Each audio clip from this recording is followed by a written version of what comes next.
Hello and welcome to the Galactic Family Podcast. How is everyone doing today? Today on the Galactic Family Podcast, we are honored to welcome a guest whose career reads like a blueprint for the frontier of human exploration. Dr. Gregory Rogers is a former NASA senior flight surgeon and Air Force colonel with decades of experience at the intersection of aerospace medicine, human performance, and mission safety in some of the most extreme environments imaginable. Over his distinguished career, Dr. Rogers has been entrusted with the health and readiness of astronauts, pilots, and elite mission crews. But beyond the clinical precision, his journey has intersected with moments that touch the very heart of our mission here. Credible, first-hand experiences. Oh, shit. Sorry. Get choked up here. First-hand experiences, everyone. Like, first-hand. We don't have second-hand. We have first-hand experiences with the unexplained. From a 1992 encounter at Cape Canaveral where he viewed never-before-seen military footage, today we'll explore his extraordinary career, his unique perspective on UAP phenomenon, and what these experiences might mean for the future of space exploration and humanity's place in the cosmos. Buckle up, Galactic Family. This is going to be one for the books. Let's pull them up. Hello. Hello. How you doing, Dr. Rogers? Oh, I'm doing very well. So I'm very pleased to be on your show. Oh, it's wonderful to have you on. I was so amazed with like your career in the military, and just for everybody's knowledge, like what inspired you initially to pursue this career in medicine, and how did that path lead you to aerospace medicine? Well, that's pretty easy. I always wanted to be a pilot. And so I was nearsighted, and that prevented me from being accepted into the Air Force ROTC. So I went ahead and went to college and then got accepted to medical school. Well, once you get accepted to medical school, that puts you in a little bit different class. So I found out that flight surgeons get to fly. So I said, well, I want to do this. I learned about it at lunch one day with one of our residents who had been a flight surgeon in West Germany during the Cold War. And he was telling me all the stuff he had done. And I said, well, I want that. So as soon as we were through with lunch, I got on the phone with the personnel center and I said, look, I don't care where I go or what, but I want to be a flight surgeon. They said, well, if you don't mind going to West Germany, we could give you an assignment right now. I said, sign me up. So by the end of that afternoon, I had an assignment to West Germany during the Cold War as a flight surgeon. Nice. So when I went through the flight surgeon training, I got my solo certificate for helicopters, and the rest is history. Wow. Yeah, I was up in Germany as well. I was in Hanau and Wiesbaden Army Airfield. Yes, I've been to both of those. Yep. Man. Yeah, I was stationed just south of Würzburg at the Giebelstadt Army Airfield. Okay. And, it was interesting because this was a base that during the World War II, the experimental ME-262s were trained and flown from there. Oh, wow. So that's awesome. Had an interesting background. So you had a firsthand view of that. Absolutely. In fact, there was a Luftwaffe colonel at the Klingholz Kaserne where they trained their air medical specialists. And so he and I got to be pretty good friends. And one time he took me down to Fürstenfeldbruck, which is down near Munich. Mm-hmm. And so I got to see a lot of the experimental aircraft that they had in their museum. And that's so awesome. That was really fun. One Oh, yeah. thing about that, people forget that military people, astronauts, we're all human. So we have things that we like to do and happen to us. He kept saying, I'm going to take you to the Löwenbräu uh, brewery because it's the most famous in the whole world. And I kept saying, well, it's funny that it's the most famous in the whole world and I've never heard of it. Yeah. When I got to Munich, it turned out that what he called Löwenbräu was what we called Lowenbrow. Okay. So, those are just the kind of things that when you're there in person, all kinds of strange things will happen. I've got a ton of stories from all over the world. That's awesome. So could you walk us through your transition from like the Air Force to NASA? Like what were your first impressions entering a civilian space program? Well, first of all, a lot of people don't understand quite how NASA and the Air Force interplay at Cape Canaveral and Kennedy Space Center. I was assigned to the Chief of Aerospace Medicine position for the 45th Space Wing of the United States Air Force. Wow. Now then, in that role, I had to oversee contractor operations at Cape Canaveral Air Force Station. The primary contractor was EG&G, which is famous or infamous, according to your viewpoint, as a major governmental contractor supporting the military. So whatever they did on the Cape, I was responsible for overseeing, and that's what will get us to this story in a little bit. But Kennedy Space Center did not have the helicopters or support personnel for whenever they were going to have a launch or landing of the space shuttle. Well, there was a group called the DDMS, which is Department of Defense Manned Spaceflight Support Office, that was at Patrick Air Force Base. And so they were responsible for providing Air Force and other Department of Defense assets to NASA in order to support the operations of the space shuttle.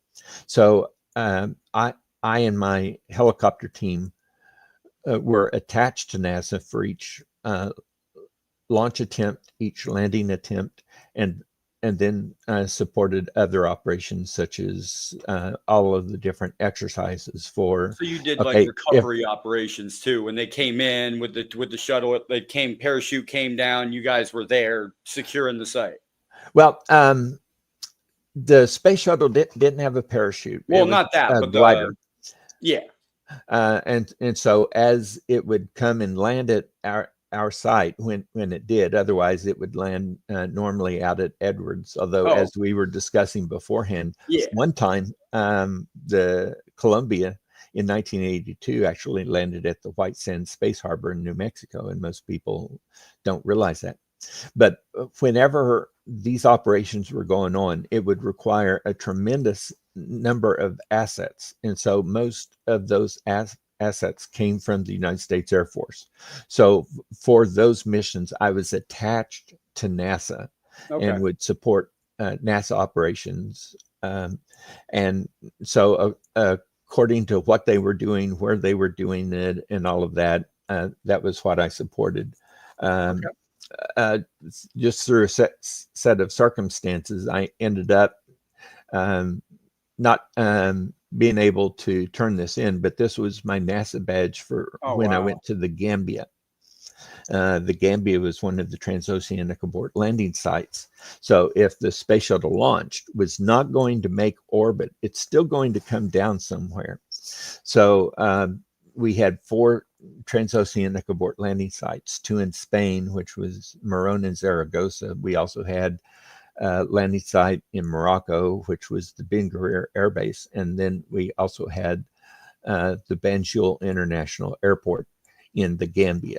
Now, that's kind of a funny story unto itself.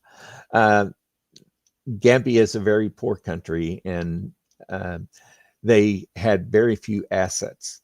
Their control tower did not have radar.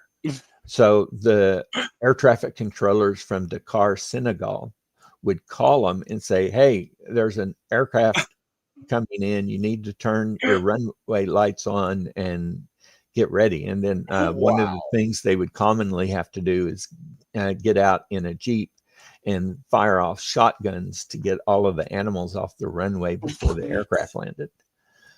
Wow. Now that's kind of funny. Like, all right, everybody, grab the shotguns. We got to get the animals off the runway. Well, yes. And they had goats and sheep that they would have to scare off every single time. Oh, wow.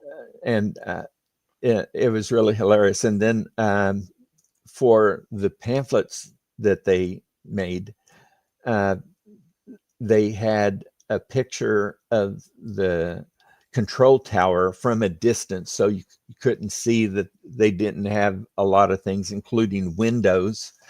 But it said on the pamphlet, Banjul International Airport, good enough to land the space shuttle. Well, yeah, but every time we landed a space shuttle, we had to send an entire crew over there for 10 days to get it ready. We had to set up the precision approach lights called PAPI lights. Yep. We had to set up all of the rescue equipment and everything else because the Gambia had nothing of that sort. But because for low inclination launches from Kennedy Space Center, the space shuttle would fly directly over the Banjul airport. If something went wrong, it would be a valuable place because of its runway. And NASA helped to repave and extend the runway so that just in case we had to land there, a space shuttle crew could land there safely. But they couldn't give them a radar? Nope.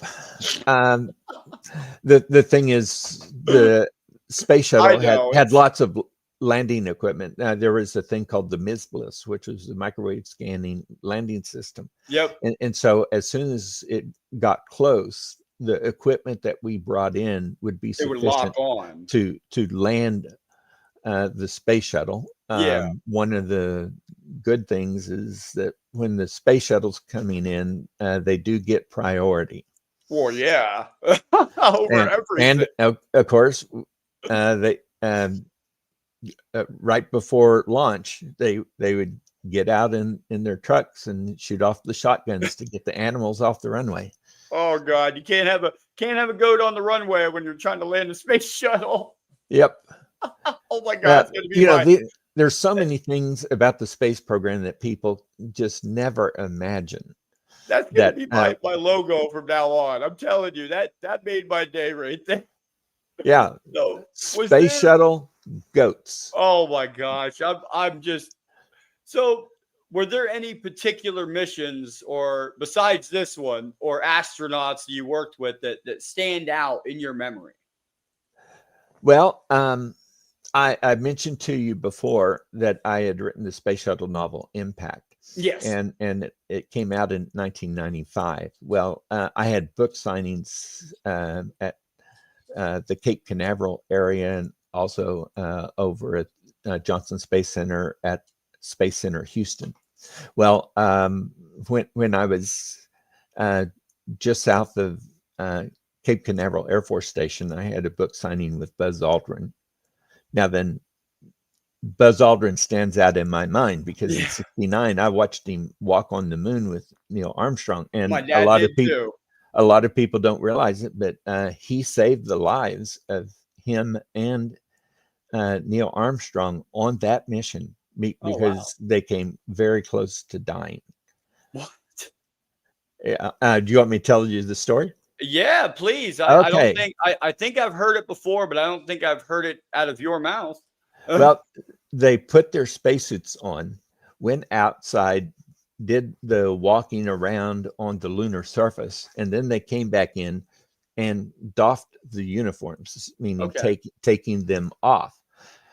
Somewhere in that process, one of them hit a switch and broke it off. What? And so as they're looking at, as they're stowing the extravehicular mobility unit that they were using, they look up and they say, "Oh my goodness, there's a switch that's broken." It just happened to be the switch for the ascent engine igniter. No. So it was the ignition switch for which they would leave the moon. Oh my God. Well, they talked to Houston about it and they said, "What's the workaround?" And they said, "We don't have a workaround. We never even thought to anticipate something like this." The button. So they were working, and finally Buzz Aldrin said, "I've got my pin. Oh, what? I can break out the outer part of the housing for that, and I think I can get my pin in to where that switch closes. And if I push it in and the switch closes, it will still work, and the ascent engine will ignite, and we can get off the moon." So while they were counting down 10, 9, 8, 7, Buzz Aldrin is standing there in the lunar module with his pin waiting. And when they get to 0, he punches that circuit, closes the circuit, the engine ignites, and they leave the moon. Oh my God. If it weren't for that, Neil and Buzz would never have left the lunar surface, and they would have been lost. Well, there you go. That's why with a pin, Buzz Aldrin saved their lives.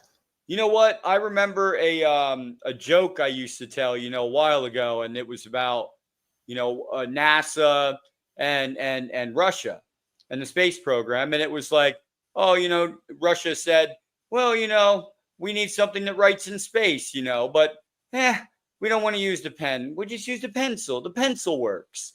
But NASA spends billions of dollars or millions, to find this, pen that writes in space, and that's what saved their lives. Like that's that what one saved their pen. lives. But if it had been a pencil, he could have saved their lives with a pencil. Buzz is a really terrific guy. Very smart. I spoke to him off and on for about a year and a half, and it was a sheer pleasure to talk to him each and every time. So I have the utmost regard for him. He's one of those. To that pen. I believe he kept it when he came back.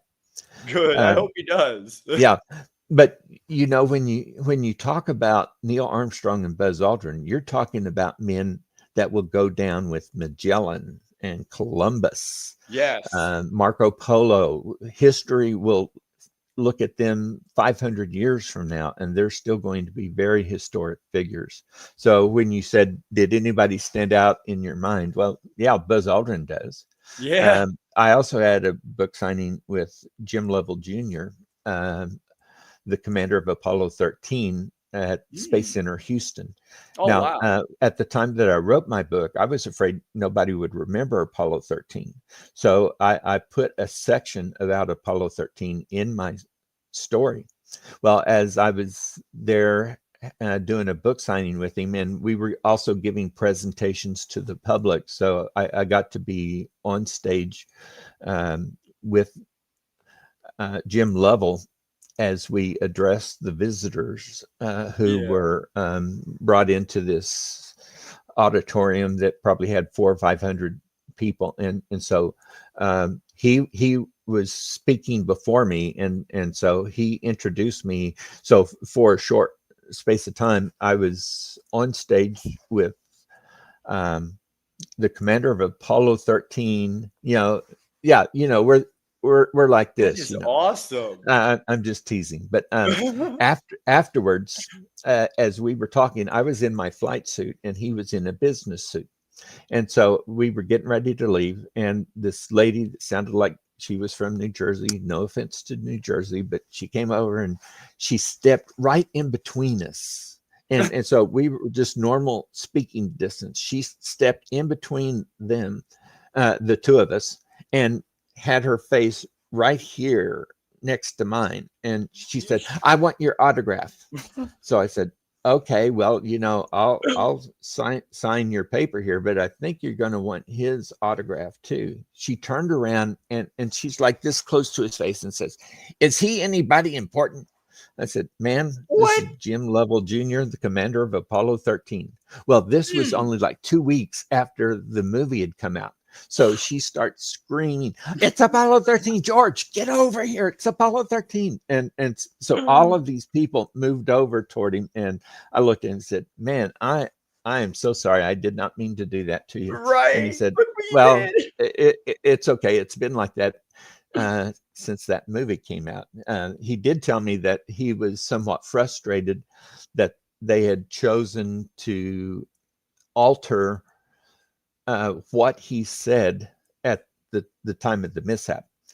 What actually happened was that when they had the explosion of the oxygen tank, uh, his other astronaut said, "Uh-oh, we've had a problem." And so the capsule communicator said, "What was that?" And so at that time, he was the second one to say it.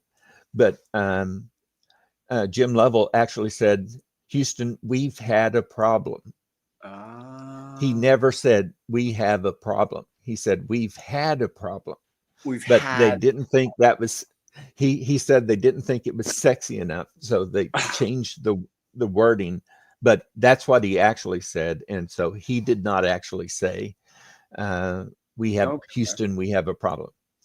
Huh. That was straight from the movies. It's sort of Okay. like when people try to quote Casablanca and they say, "Play it again, Sam." Well, Yeah. he never said that in the movie. So, it's just one of those things. Yeah. So between Buzz Aldrin and Jim Lovell, you ask, does anybody stand out in my mind? Well, those two guys do. Oh yeah. Wow. Can you share a story where quick thinking or an unconventional approach saved a mission or an astronaut's health? Oh, there are many of them. There are a whole series of abort scenarios. Oh wow. And on one of the missions, I forget which one it is right now, but they had they had already separated from the solid rocket boosters. And as they were flying into space, one of the space shuttle main engines quit.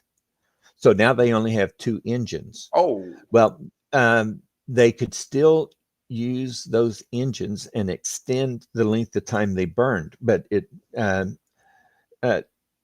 the trajectory people said, we're not going to get to the the right mission trajectory. altitude. Yep. So what they did was called an abort orbit. So they could safely reach a lower orbit than they wanted.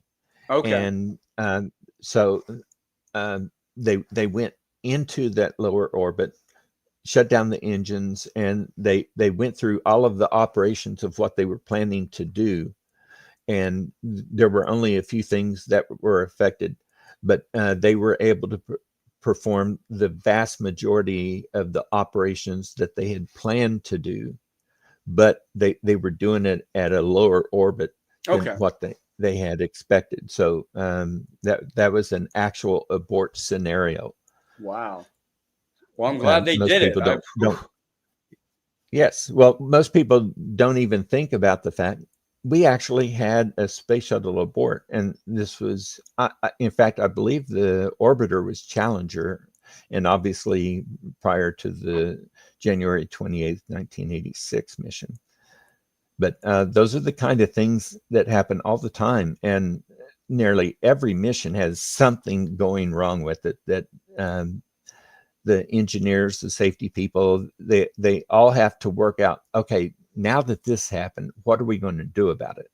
Yeah. Even though the space shuttle flew for um, nearly 30 years, it was still viewed by NASA as an experimental vehicle when they were retired. Yep. I remember that. So, were there any surprising medical findings that NASA didn't expect but discovered when you were there? Well, there's a whole range of different things that we found about that we had not necessarily expected. When we sent up crews, one of the common things that would happen would be that they would get space motion sickness or space adaptation syndrome, as NASA like to call it. They can't just say they got sick in space. Space adaptation syndrome. So the interesting thing about that is that about 2/3 of the astronauts would get this. However, the men would get it more frequently than the women. So we had one particular mission where there was a mission specialist who had trouble with getting airsick, even when just flying in the T-38s from Johnson Space Center to Kennedy Space Center. And so she was flying with a pilot that had been a test pilot. He had flown, thousands of hours of aircraft missions. And so he was always giving her a hard time about, just wait until we get into space. You're really going to be in trouble. And he was always writing her about it. Well, when they got to space, one of them had space adaptation syndrome, space motion sickness. The other one did not.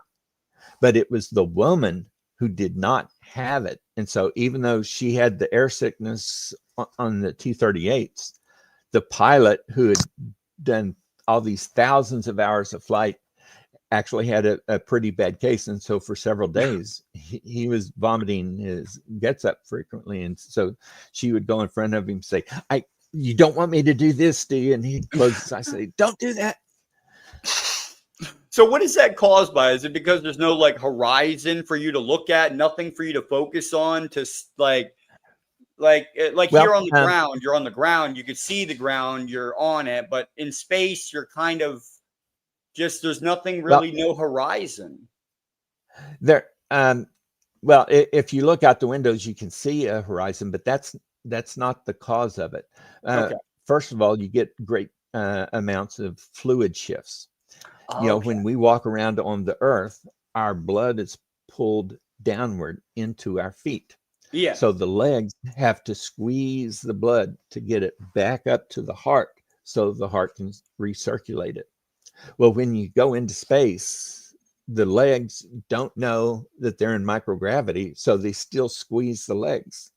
Well, the problem is they're squeezing the pressure up, but there's no gravitational force pulling it down.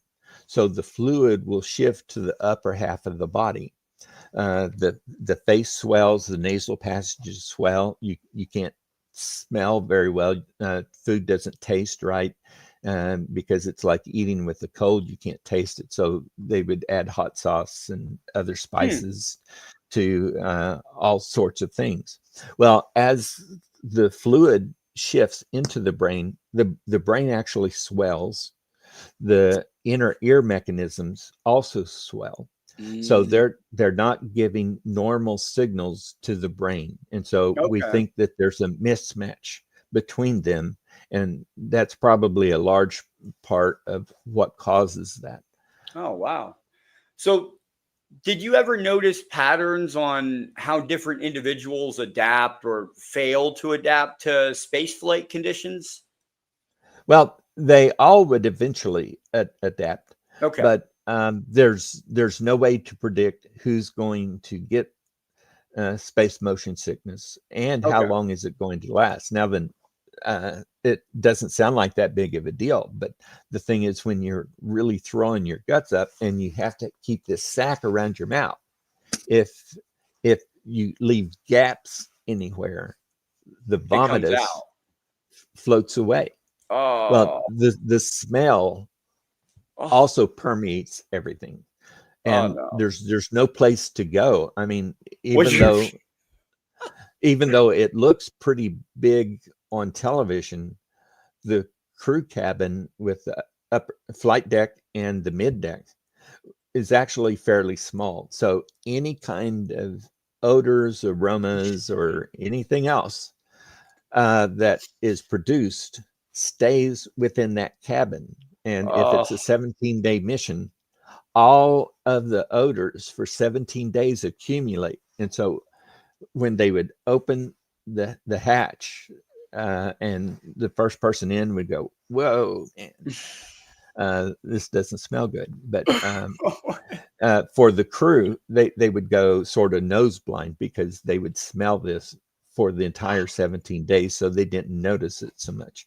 But there were certain events that would produce odors that everyone in the crew had to deal with, because those odors had nowhere to go. I just You're have in no you're in a clue very what I would enclosed do. space.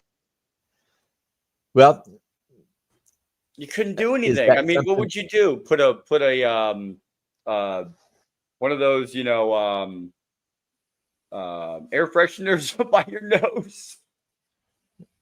Now, well, if you're an astronaut, you're going to go through a lot of different kinds of training, and Oof. you're going to be very disciplined. So they're going to put up with that. Would you put up with bad smells in order to I fly can see in it. space? Sure.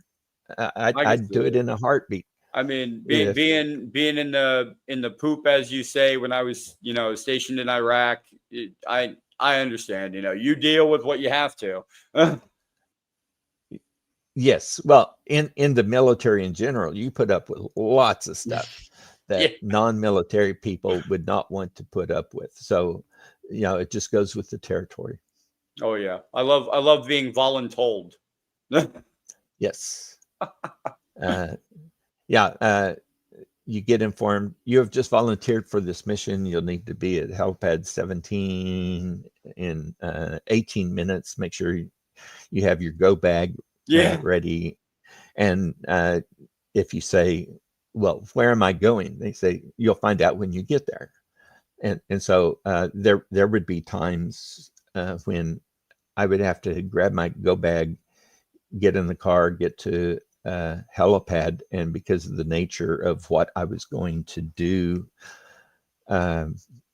they would sometimes say, "You cannot tell anyone, you cannot phone your wife." And so at the end of the day, when I'm supposed to come home, I don't Yeah. come home. My wife calls and says, "Where is he?" And nobody knows. And so I did not know, she did not know how long it was going to take before I would come home. It Yeah. might be a matter of hours. It might be a matter of days. Might be months. I mean, Well, it was never months. So okay. that's good. Yeah, well, One that's of real good. the, yes, one of the things that was favorable and yet at times unfavorable was that the space shuttle support was a very high national priority. Yeah. So even though I supported other operations such as the Joint Stars test development program, um, my support to the space shuttle overrode all of the other missions. Well, Mhm. the two experimental Joint Stars aircraft went to Saudi Arabia for the first Gulf War. And so while Desert Storm is going on, they're doing all of these operations that turned out to be extremely important. Nice. Well, I couldn't go because I had to stay and support the space shuttle. But I would have rather been in country during operations, but I wasn't allowed to because I'm supporting the space shuttle, which of course is good. Where But you're most needed. Yeah. yep. Yeah. So, are there lessons from astronauts' health research in space that could improve medicine here on Earth that NASA's Oh, found out? absolutely. Good. One of the earliest things was that when you go into microgravity, you're not facing gravity, and Yeah. so the bones gain their strength by pressing against gravity to maintain their strength. Well, when you get into microgravity, one of the first things that happens is that you start losing calcium from your bones. the muscles begin to atrophy. So the bone loss was important because over the course of a 2-week space shuttle mission, the astronauts, especially the women astronauts, would suffer bone loss equivalent to 2 or 3 years of bone loss on Earth. And so as long as they were taking some of the medicines that are now used for osteoporosis, they were experimented on, and they showed that they could support the bone structure and decrease the amount of bone loss. And so those medications are now being used for men and women who have osteopenia and osteoporosis to keep their bones healthy. We had all kinds of other significant breakthroughs like that. That is awesome. So now getting into the nitty gritty, can you describe in detail the events leading up to when you saw the 1992 Cape Canaveral footage? Yes, I can do that. Now then, as I mentioned, I was the chief of aerospace medicine, so I would have to go out and evaluate lots of different operations on the Cape. EG&G was the primary contractor, but there were lots of other contractors. Lockheed, Martin Marietta, and while I was there, Martin Marietta and Lockheed did not join forces, so they weren't Lockheed Martin yet. Lockheed and Martin Marietta were separate, but there was Boeing. There were all of these other contractors there. So sometimes I would need to go out with the EG&G people, and they would show me the operations that were going on, checking for safety, health problems that might occur. And so on this one day in the spring of 1992, I went out and met up with this EG&G escort. And so he took me to 3 different locations on the Cape. When we got to the 3rd location, we went into this clean room. So because of that, you had to wear a little hat so your hair wouldn't fall off. You had to wear gloves so you didn't leave oils behind. Wore a lab coat to protect anything from our uniform getting into the thing, and had to wear these electrostatic booties to make sure that we did not produce static electricity that could be harmful to electrical circuits that we might pass. So I had finished the inspection of what was there. And so as we left, we went from the clean room to this intermediate room. And so this is where we had put on all of these elements of clothing and protection. So this is also where we were taking them off. So you had to take off the little flexible cap, take off your gloves, take off the lab coat, and take off your booties. Well, he had done this, hundreds of times. So boom, boom, boom, boom, boom. He was through, and he said, "Okay, Doc, I'm out of here." And he took off. Well, I was just finishing taking off all of my garb. So I was maybe a minute behind him. As I left that room, I went into this hallway. And when I went into the hallway, there was a man standing there who was a major. From his uniform, I could tell that he was a missile launch personnel. Now, I did flight physicals and medical care for all of the pilots, missile launch people, sometimes astronauts, air traffic controllers, combat air controllers. We supported Navy operations. So we had a lot of people that we saw in the course of providing medical care from the flight medicine clinic. Well, this guy knew me, but I did not recognize him. So he said, hey, Doc. And then he does this. He says, "I've got something to show you that even you have never seen." So he's pointing his finger at me. So I said, "Well, okay. Well, show me what it is. Well, he takes me into this little office. He shuts the door behind us and locks it. Then we have these louvered blinds, and he closes all of these blinds. So I'm saying, what's going on here? Yeah. Well, he sits down at his computer station, turns on his computer and his computer screen. And so we're just sort of chatting there for a couple, maybe 3 or 4 minutes, whatever. And then all of a sudden the screen comes up, and it was a closed circuit television feed. He said, this is it. So he moved over one seat into the next computer station, and I sat down at his computer station. So I was looking straight ahead, just like I am now. Well, on the screen was a completely clean screen. There was no indication of classification markings, location markers, evidence of the date or time that it was produced. It was just a completely clean screen. It appeared to be just a routine military hangar. And so that didn't impress me. But what did impress me was what was sitting on the floor inside the hangar. There was a saucer craft, a disc-shaped craft that was approximately 20 feet in width. It was pearly white.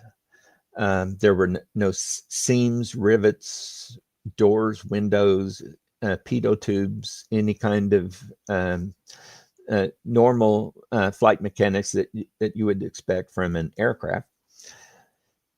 On the spacecraft, there along the beam around it, between 12:30 and 2:30, 3:30 and 5:30, 6:30 and 8:30, and 9:30 and 11:30, there were horizontal rectangles painted pure black.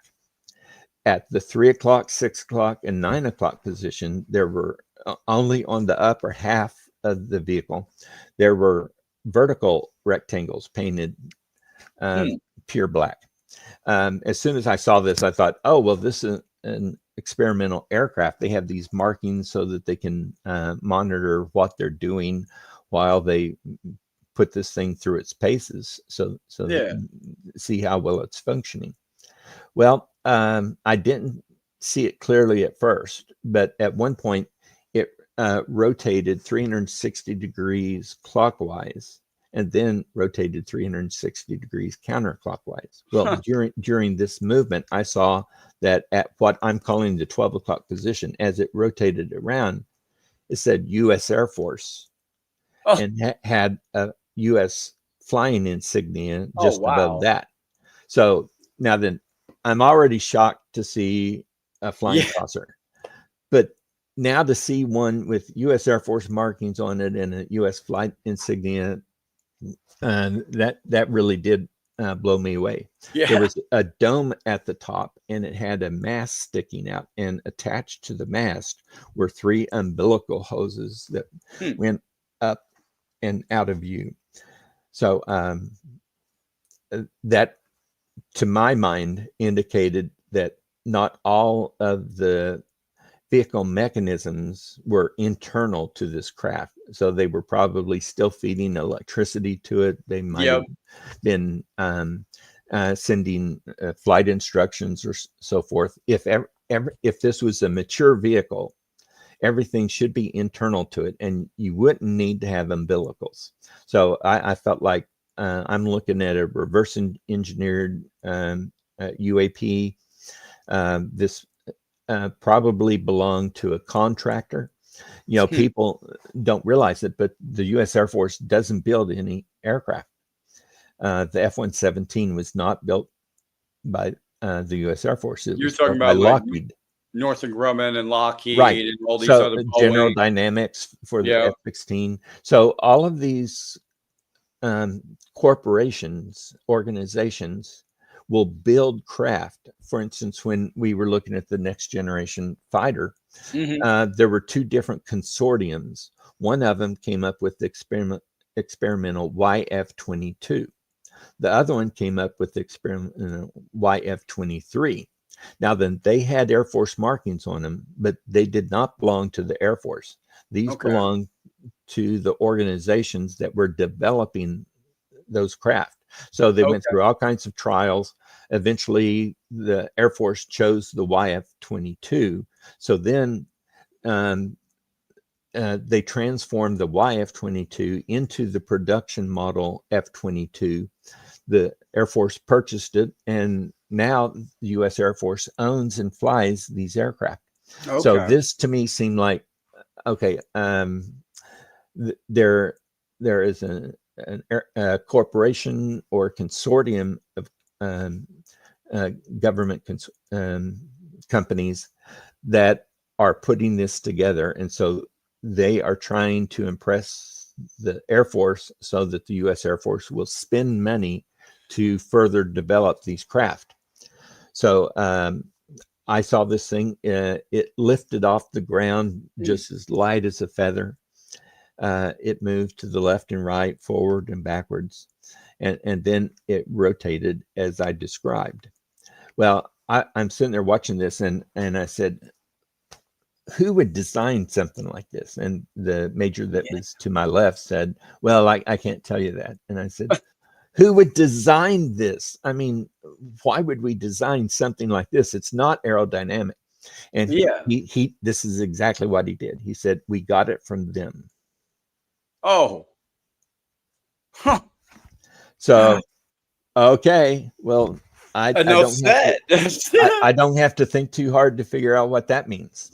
Wow. Well, toward the end of my time there, the craft was just hovering, but all of a sudden it moved to where it had a 45-degree angle front to back. Now, I'd flown helicopters, T-38s, F-16s, and so, I knew something about aerodynamics. You can't maintain that, I don't think, right? You cannot obtain that situation and maintain it because it completely defies everything that we do. The closest thing that I could imagine would be that if there's a rotor disc, as it's going around, it produces lift that elevates the craft. Now, then as you tilt the rotor disc, you change the force vector. And so if you tilt it forward, the force vector is going to go backwards and it's going to move you forward. Mm-hmm. So if any helicopter obtained a 45-degree angle of attack, it's going to be moving that direction. This thing was just as solid as could be. It didn't move 1 centimeter. Wow. It just stayed there. And so this was very fascinating to me. Well, about that time, knock, knock, knock, there's a knock on the door, and somebody said, hey, what's going on in there? Why is the door locked? Well, this guy panics. He looks at me and says, don't tell anyone I showed you this. So he clicks off the computer and the computer screen. He gets up, opens the door, and in came this lieutenant colonel who outranked both of us, and then also, I think, a couple of captains. So the lieutenant colonel looked over and said, what are you guys doing in here with the door locked? So this major that had initiated this entire operation said, well, I had a skin thing and I was afraid it might be cancer. So I went and doc to take a look at it. And so I wanted privacy. So now everybody turns to me and they're looking at me. Well, what am I going to do?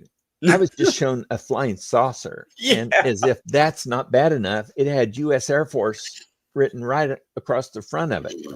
So I'm sitting there thinking, this guy, it had no classification. If it had had any degree of classification on the screen, I would have had to immediately report everybody. Yep. But I'm sitting there thinking, if I report this guy, somebody showed him the video. If these guys were part of that, I would have to turn them in too. Yep. I would have to go to their chain of command, and it's going to go up all the way to the general who was the commander of the 45th Space Wing. I'm going to have to go tell security. I'm going to file all kinds of papers, and I'm going to have to tell them, yes, I saw a flying saucer with U.S. Air Force marked on it. Not only that, but when I finally got through with all of that garbage, I've got to go back to my colonel and say, sir, sorry to tell you this, but I saw a flying saucer, so I had to turn in the people. So, the entire chain of command at the Cape. And I have to report myself. Has been warned. We reported this to security, and so now I'm reporting it to you. And so I'm going to be part of this great big investigation about a flying saucer. Well, I'm thinking about this, and I decided to do what so many astronauts, pilots, and other military personnel have done in the past. I just pretended I hadn't seen anything. So I looked at the lieutenant colonel. I said, it wasn't cancer. I've got to go. I need to get back to my clinic, and boom, I'm out of there. I never went back to that building after that point. Wow. But for 33 years, I wasn't going to tell that story. It took 15 years before I even told it to my wife. So now, when I finally retired in April of this year, I decided once I retire, I'm going to tell this story. So on the 4th of May, Josh Boswell from the Daily Mail in the United Kingdom, and then the next day, Tyler Roberts from Total Disclosure interviewed me and put that onto the internet. And since then, it's just blown up everywhere. It's been on Newsweek. The New York Post covered it. People all over the world. I even did a morning show, sort of like Good Morning America, from what I could gather, but it was from Sydney, Australia. So here I am talking to Australia, Germany, all kinds of Spanish countries. I've been in touch with people from Chile, from Mexico City.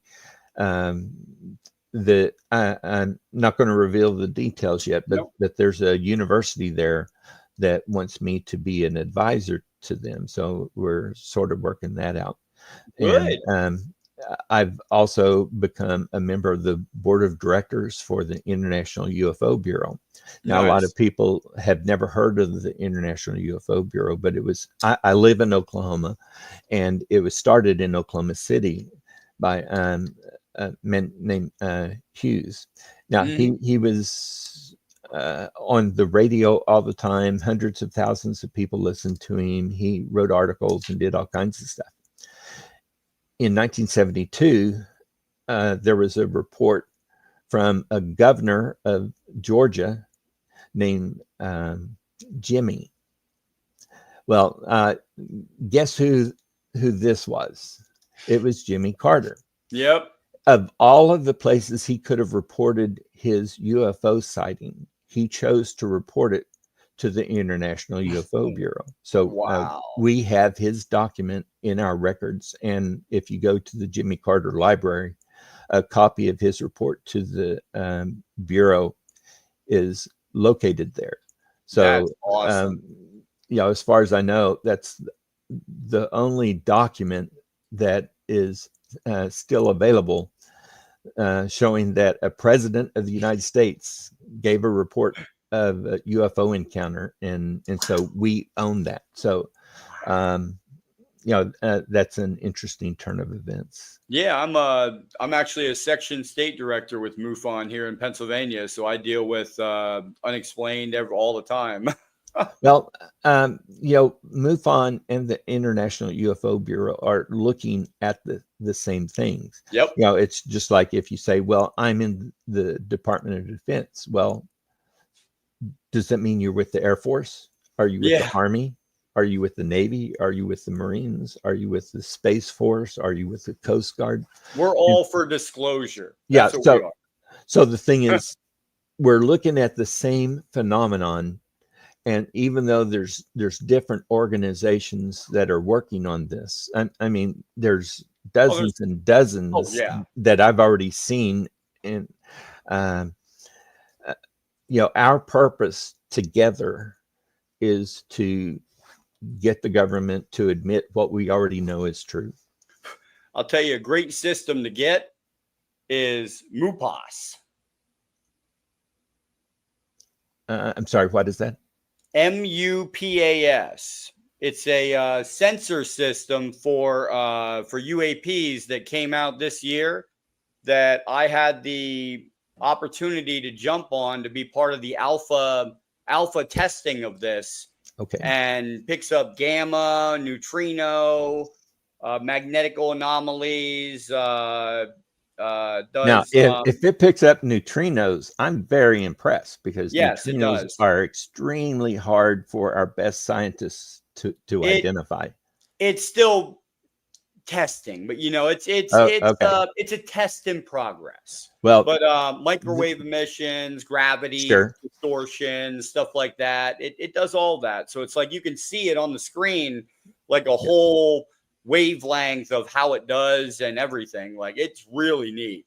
Well, there were locations to the east of Cape Canaveral and Patrick Air Force Base. When we would go out on rescue missions, we had them marked on our maps where there were electromagnetic distortions.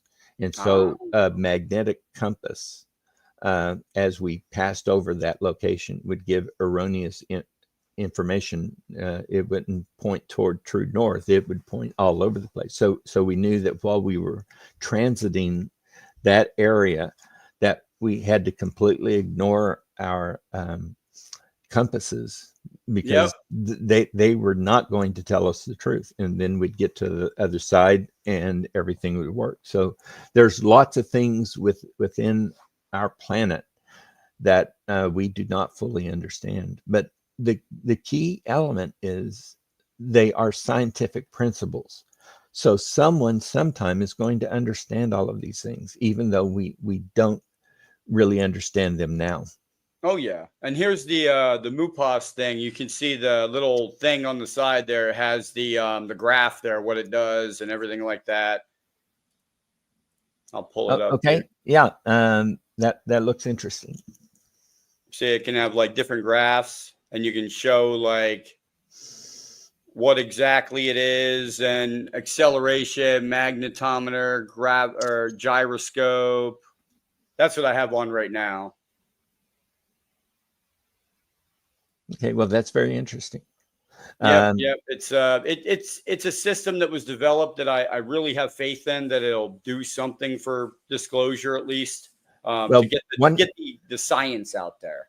One of the things that I talk about in the book Impact was that even back in the early 1990s, we had the Space Surveillance Network. Now, we had sensors and detectors in all kinds of locations that could see and do a lot of stuff that nobody heard of. Mm-hmm. And so we were actually tracking in my book. I used the unclassified level, anything from the size of a softball or larger, we were tracking in space. Oh, wow. So that was back in the early 90s. And does that have to do kind of with Dr. Beatrice's paper, where she's saying that there's thousands of transient objects that were spotted in space that were orbiting before we had satellites? Well, hers goes back to the 1950s before Sputnik. And so her evidence is extremely compelling. I've communicated with her and told her that I was extremely impressed with her work. Oh, yeah.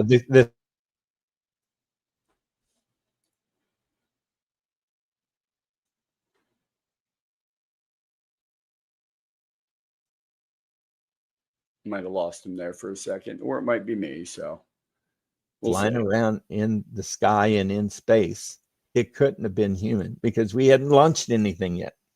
So, you cut out there for a second. So okay, well, her evidence is very compelling, because it shows that what appeared to be spacecraft or satellites were documented prior to the launch of Sputnik, before our first human satellite. So the things she's documenting, what are they? Well, they're UAPs by definition. Wow. So you never tried to investigate that though further, like the footage you saw, or you just left it go? Like, it might be better just to leave that one go. I wasn't going to touch anything related to that with a 10-foot pole. I gotta figure. in 1992, if you say, "Hey, I just saw a flying saucer," you know, if a pilot said that, they would send them to me, and I would try to determine, well, had you been drinking that day? Had you smoked anything? Except this time it's me. So if I reported it, I would have to go through all of this with some other doctor, probably a psychiatrist. And that's what I'm saying. they Yeah, would say, the psychiatrist okay, Major Rogers, how long have you been seeing things like this? Oh, God. So I wasn't going to say nothing to nobody. And he said, like, I don't even know if I could have came up with something that quick like you in the moment. Like, you just get shown a UFO, get told we got it from them, and somebody's at the door coming in, and you're like, you have to come up with something like on the fly that you need to get out of there. Well, I was involved with a lot of different classified operations, and there were a number of times that I had to come up with explanations over a short period.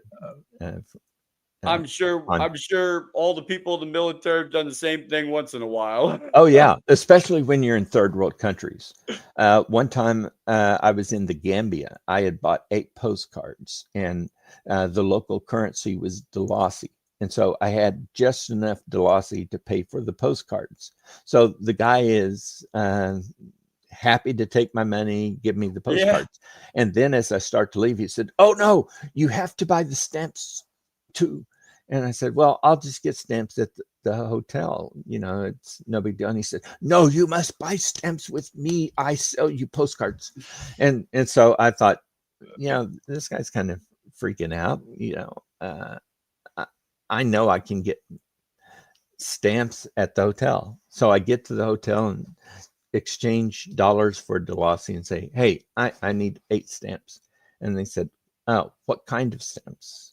And I said, "For postcards." And they said, "Oh, well, yes, we have postcards I can sell you." And I said, "No, I already bought the postcards. I just want the stamps." And they said, "Oh, I cannot sell you the stamps without selling you the postcards. You have to buy them together." So, I try to explain to the guy, but I already have the postcards. I don't need postcards. So I went to the hotel next door and said, "Look, I just want to buy some stamps." And the guy does the same thing. So this is obviously, one of those third world it's a racket. situations. Yeah, it's a racket. Well, as I'm going back across the street, this guy with a push cart is selling cigarettes. And so he says, "I sell cigarettes. I have American cigarettes, the best cigarettes." And I said, "It's okay. I don't smoke. I'm not interested in cigarettes. If you have stamps, now I'll buy some stamps, but I don't want any cigarettes." Well, this little kid jumps up and says, "My uncle, he has stamps." And I said, "Okay, but I don't want to buy postcards. I just want to buy the stamps." And he said, yes, come with me." So I foolishly followed him across this dirt road and into this little shopping area. Well, as we're going through the shopping area, it was in the shape of a U. Well, at the corner of the U, farthest away, there's a little gate. So he gets to the gate and opens it. Well, as soon as I see this, I'm thinking, "Hey, I am not going through that gate." No. I said, "Look, I don't know what's going on, but I'm not going there." Well, his uncle steps out, and these 2 guys with machetes step out behind me. And he says, "You don't want stamps. You want cocaine." And I said, No. I do not want cocaine." And he said, "It is the best cocaine. It comes from Colombia." I said, "Look, I don't care where it comes from. I am not interested in cocaine." And he said, "But it's the best cocaine you ever had." I said, "Look, I have never used cocaine. So, I am just not interested." He said, "Oh, try it. You'd like it. You'd like it." And I'm sitting there thinking, this situation is deteriorating by the second. Yeah. So these other people had followed me, and so they're blocking my view to the street. So there's not an American anywhere in this country that knows where I am at that moment. So I think, okay, I've got to act before something goes wrong. So very loudly, I said, I'm an American Air Force officer. I'm here to support the NASA space shuttle operations. I'm leaving. So I turned around and I pushed these two guys apart that have their machetes. They're looking at me funny, but as soon as I get between them, man, I'm out of there. And so I wasn't running, but I was walking as fast as you could walk without running. Well, this the guy that was trying to sell me cocaine runs up to me and grabs my arm and says, your friend, I do you favor. You do no favor for me. I said, look, buddy, you did me no favors. I'm out of here. So he grabbed my arm again, and other people are coming up here. So thinking as quickly as I could, I pulled out a $5 bill, which was the equivalent of like 50 cents. Yeah. So I said, okay, I do you favor. This is yours. This is the only favor I will do. And so he grabbed it and said, you, my friend. And he turned around and went off. And man, I booked it to the hotel. So the next day I went out to a shop in Banjul, and I bought 8 postcards and 8 stamps together at the same place. So I learned my lesson about that. But highway robbery. I mean, wow. But they know how to play the system, though. Yes. So, I said that about being an American officer because, there were tourists from Europe that were there. And so if you're going to mess with a tourist from France or Spain, that's one thing. Messing with a U.S. Air Force officer from the United States of America supporting space shuttle operations, that's a whole other ballgame. So I did not want to give him time to think. So as soon as I said that, I was out of there because, man, there's no telling how badly that situation could have deteriorated. I would have done the same thing. Yeah. I had 2 guys with machetes behind me just because I wanted to buy stamps for a postcard. Oh my God. How crazy is that? Wow. So you've mentioned that about astronauts and everything. Now, can you share any personal accounts of astronauts telling you like stories of what they've seen up there that were so mysterious they didn't know what it was? Well, I'm not going to use any names because you don't have to. I don't want to dump on somebody else. Ever since I came out with this, there have been people ready to throw stones at me saying, he's making it up. He's on drugs, whatever.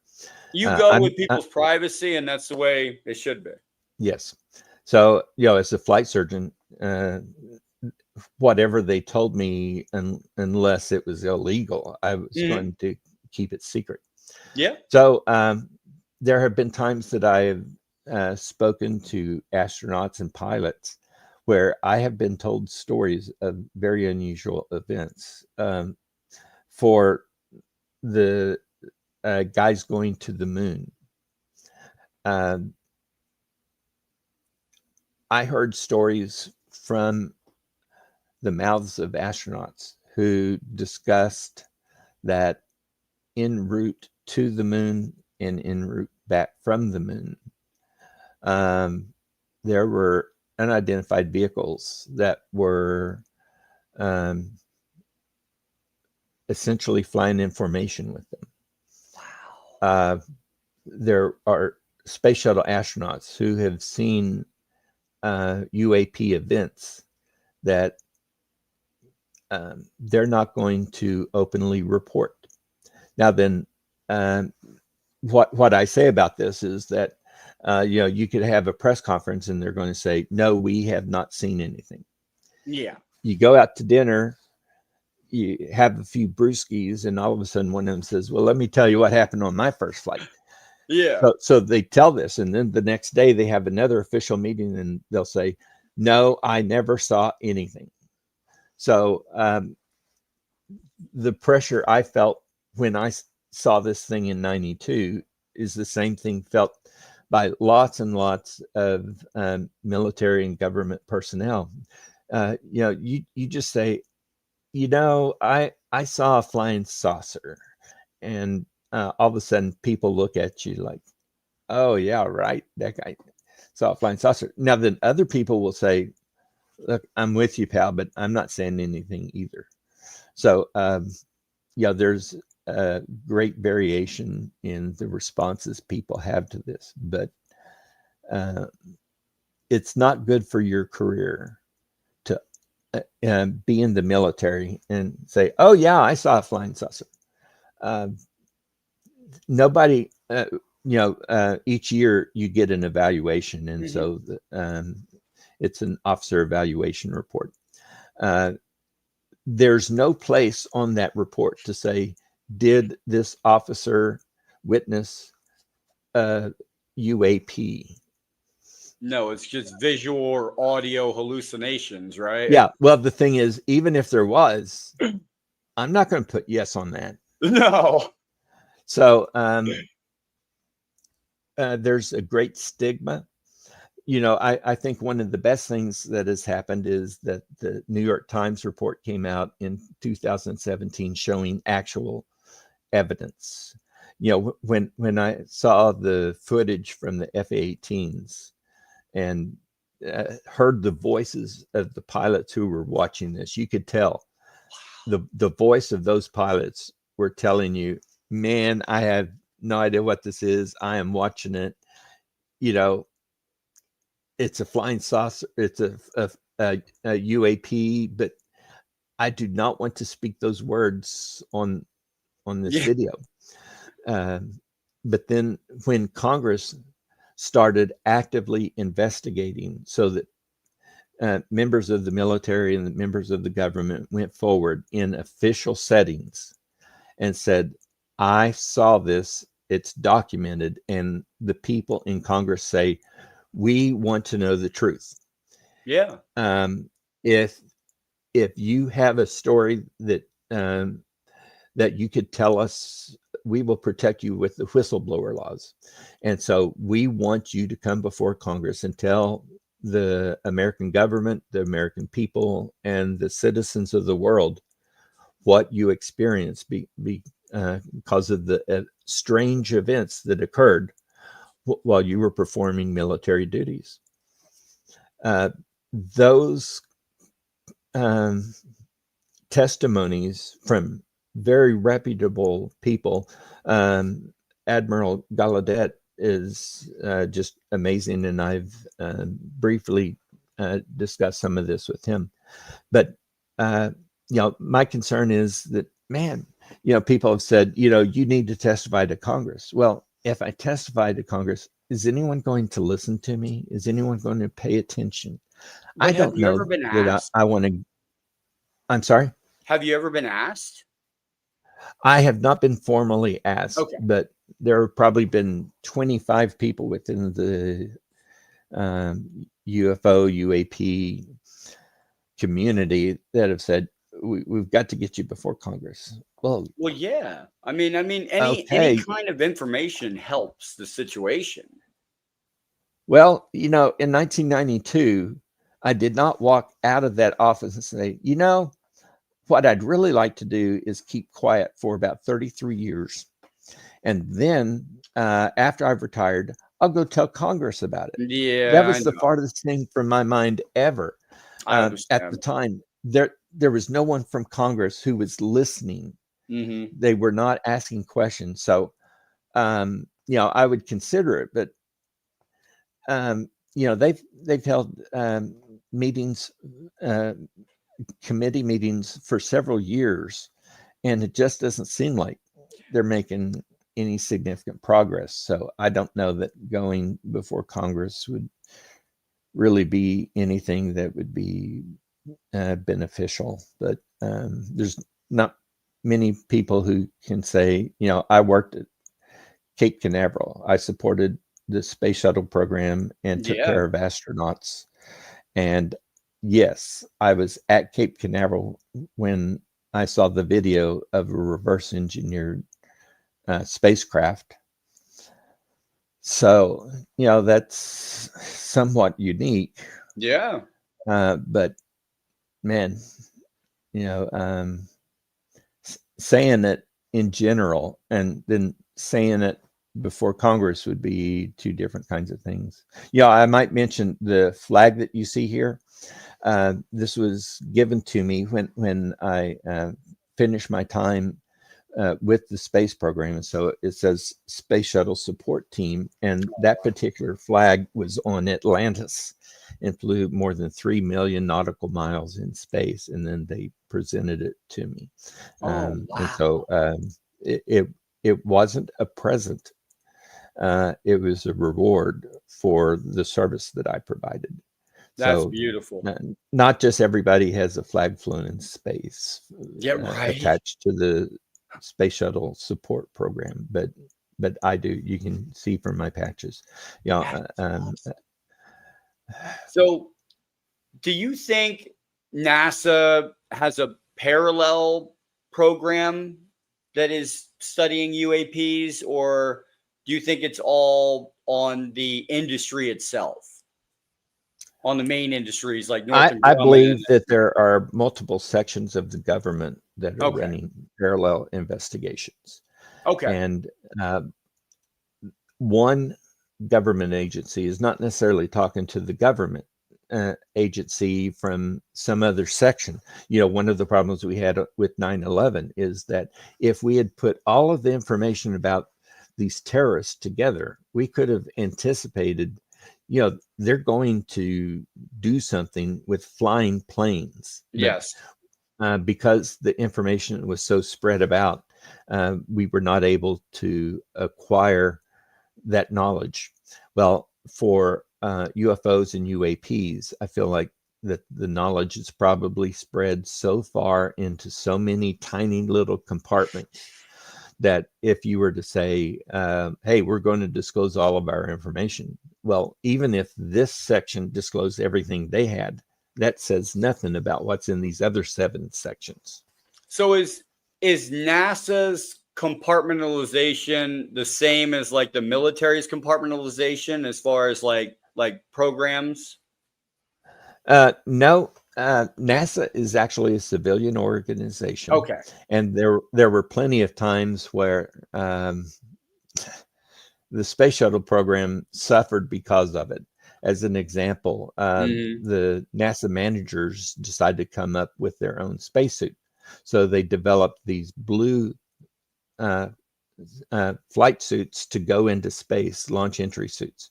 And so they were really pretty, but they did this without consulting the Air Force or the rescue forces. Well, as soon as the rescue forces looked at it, they said, "Are you kidding me? Those are blue suits. If they bail out into the Atlantic Ocean, how are we going to see them?" Oh my so God. The NASA manager said, "Oh, we hadn't thought about that." So you can go back, and especially for like the first few missions, if you look at the crew photos, you will notice that the crews did not have the orange launch entry suits that we would use later. They had yellow spacesuits, and those yellow spacesuits were from Beale Air Force Base, because those were the ones that were used by the U-2 NSR-71 pilots. And if yellow goes into the ocean, we can see them. Yeah. And another example was that when I got there in '89, in the right lower leg pocket of the launch entry suit, they had chem lights. Okay. Now then, that sounds great. At night, they break the chem lights open, they wave them. My helicopter crew sees them, we go rescue them. But they were red chem lights.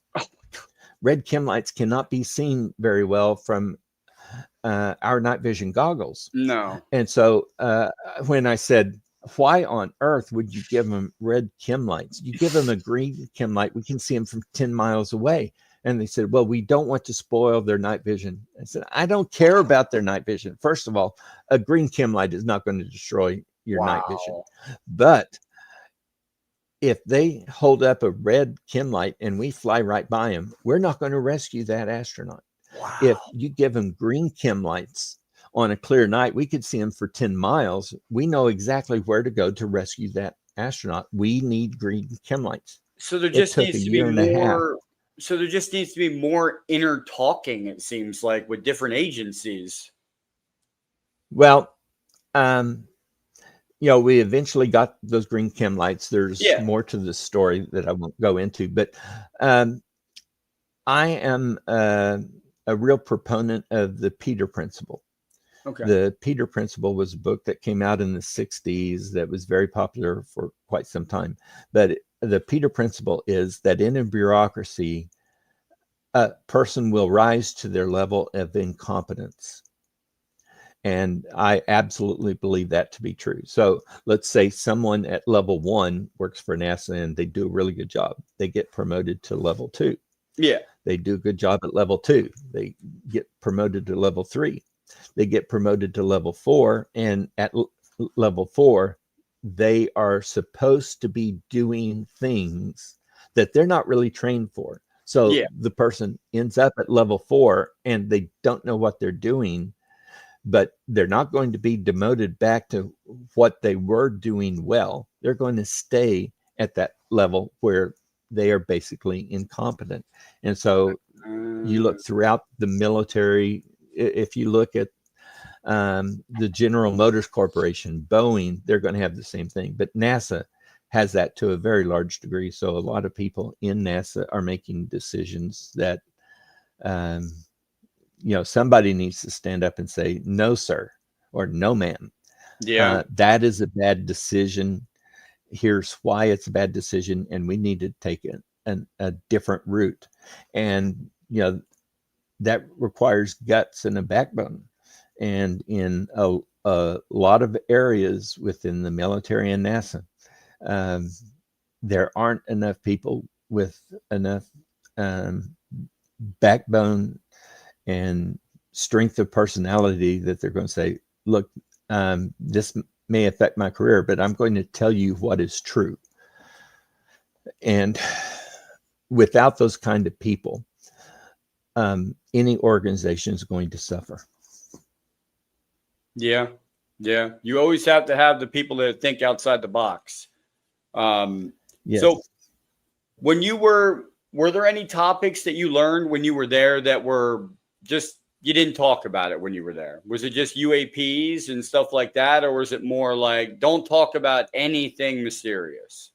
Well, there's lots of things that as the information is provided to you, they say, now then, once we provide this to you, and unless it's someone in official status, you're not going to repeat this. Yep. But sometimes things that we knew have eventually gotten out, like the South Atlantic anomaly is a very strange phenomenon. Over the southern Atlantic Ocean, there is this packet area of ionizing radiation. Yes. And we, as far as I know, we still don't have a good explanation for it. But Dr. Beatrice one is out time, there as well, right? They're studying that as well. yes. One time we inadvertently allowed astronauts to fly through the South Atlantic anomaly on a spacewalk, an EVA. Oh.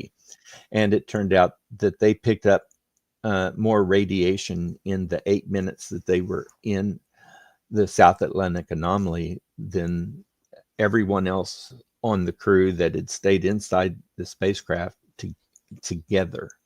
Wow. So,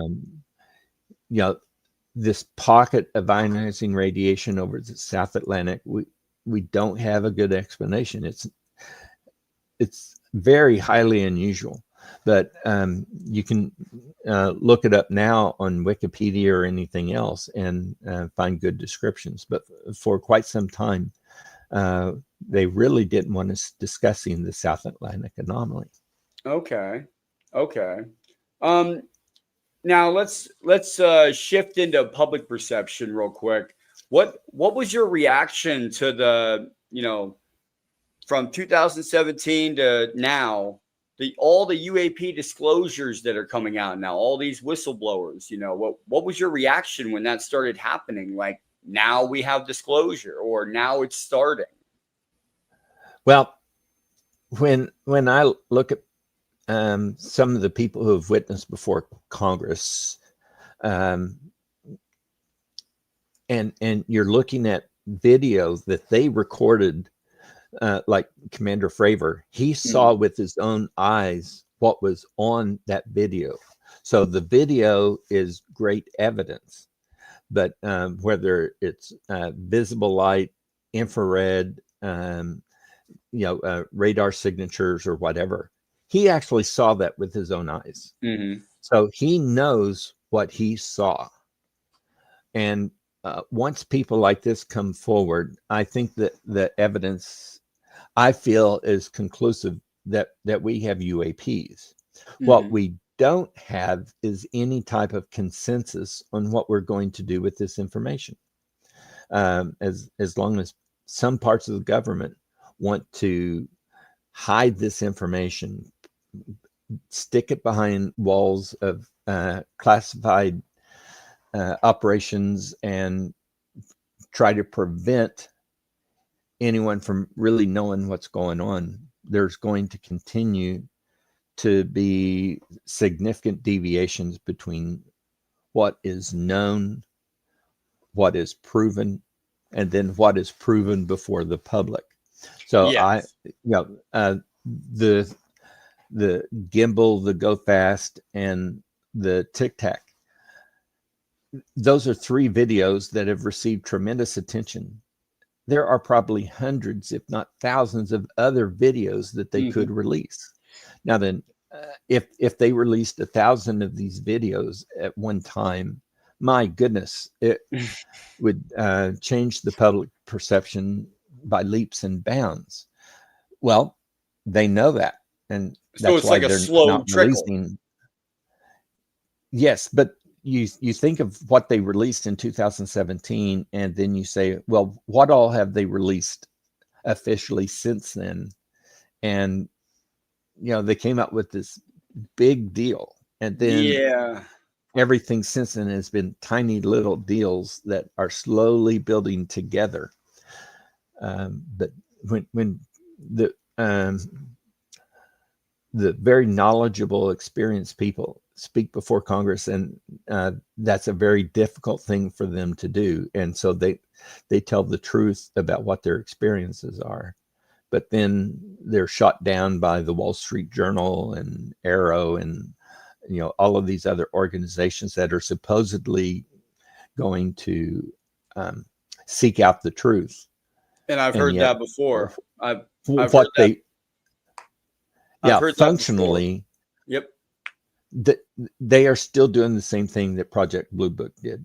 Disinformation, denial. This is what we're going to do, because man, if people really truly believed all of this stuff, they would know about the stuff we're doing. People talked about the New Jersey lights, the drones that were there. Yeah. Well, that's one thing, but there were unknown drones over Langley Air Force Base. Now, Langley Air Force Base was the home of the F-22s, along with all kinds of other aircraft. When those UAPs were over a very vital airfield like Langley, and we cannot control them, we cannot adequately identify them, we cannot remove them. Instead of protecting our F-22s by what we did, we decided, we just got to move the F-22s.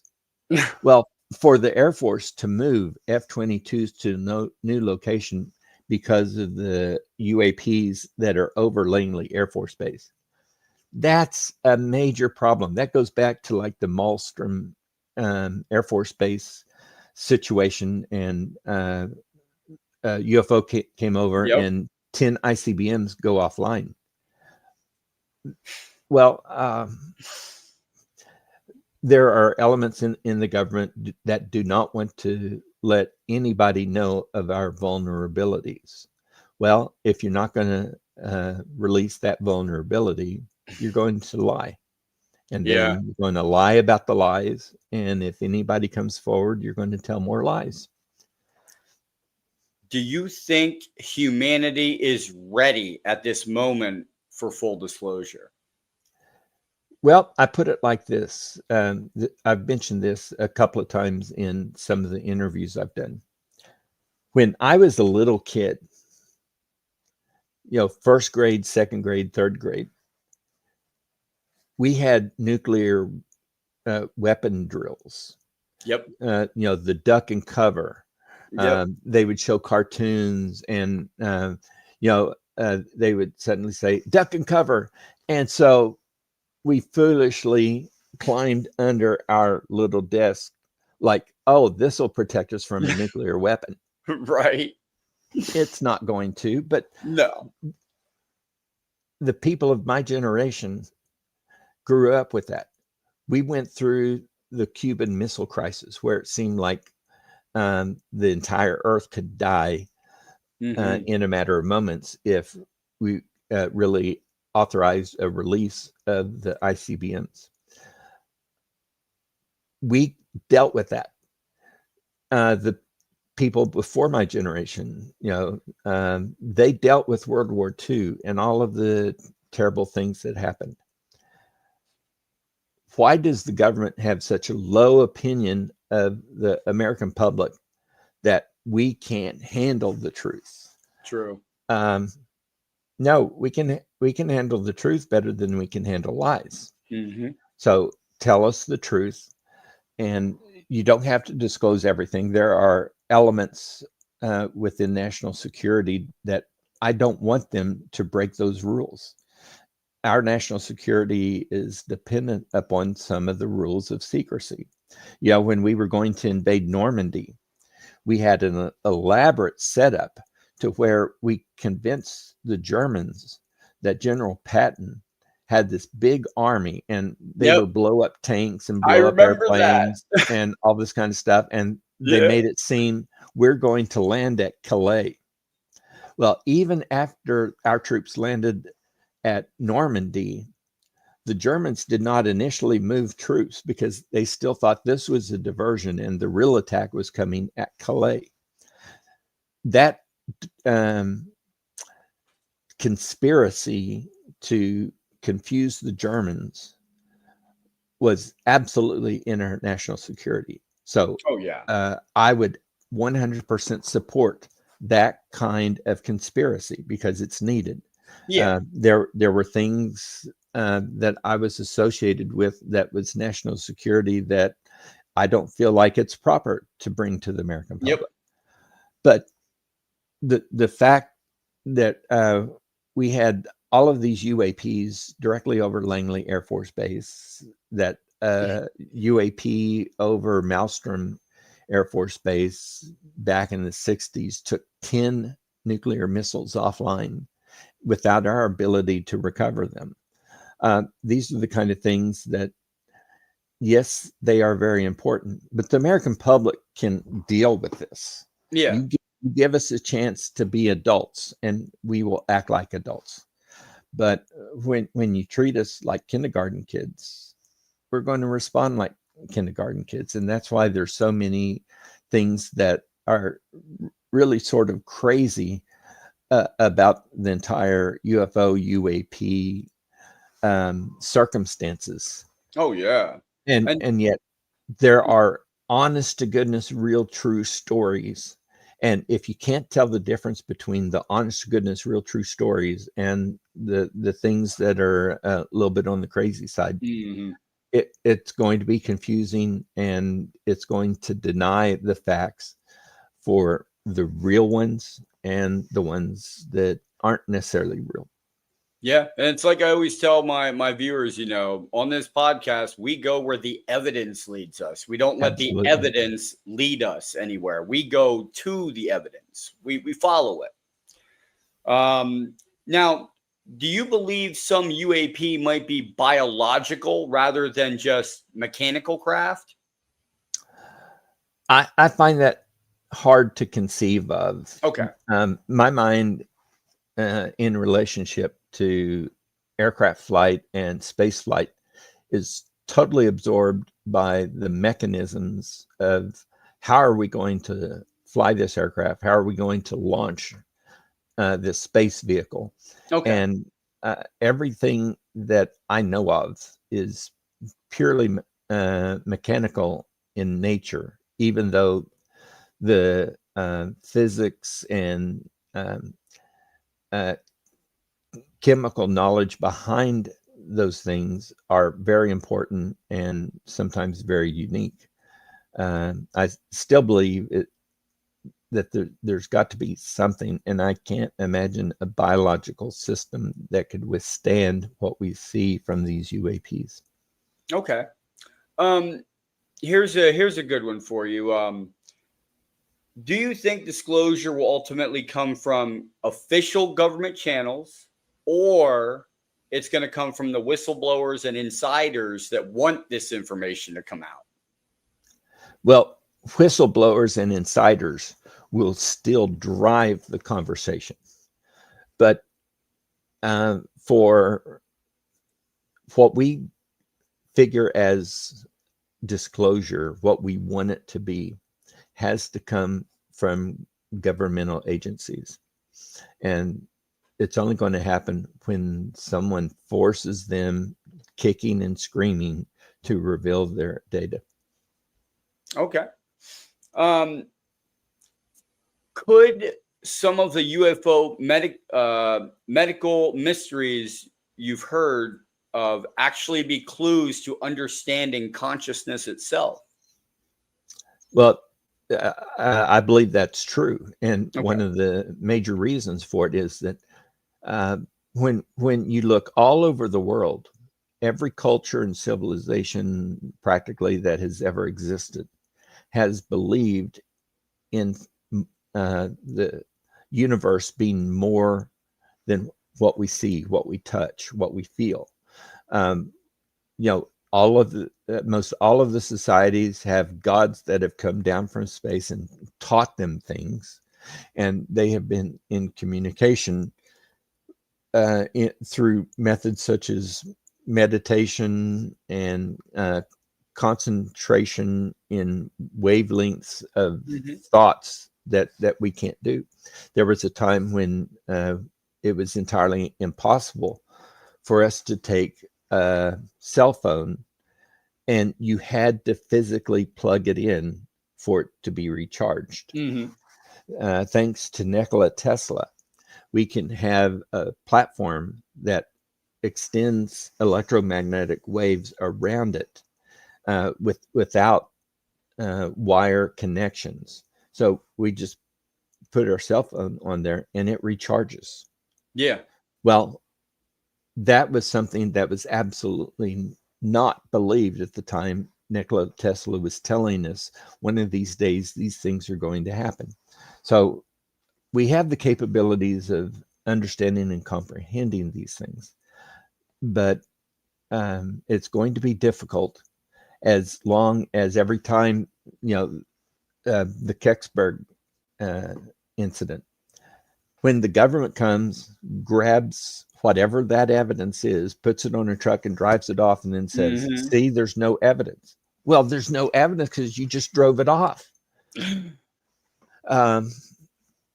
As long as that's the attitude the government utilizes, it's going to be very difficult to get true disclosure as we would like to see it.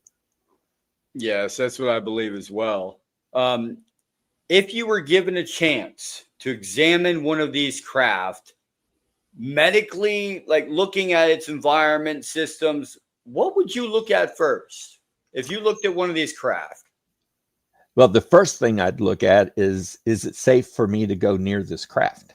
Yeah. If it is producing any type of radiation that would be deleterious to me, okay, I'm not going there, because there would be times when we had radioactive sources, and even if something went wrong, there's only people in certain types of uniforms that are going to get close to that. So first of all, I want to know, is it safe for me to go near that?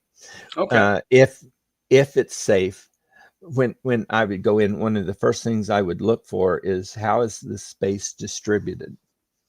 I looked at spacecraft. That's what I was trained to do.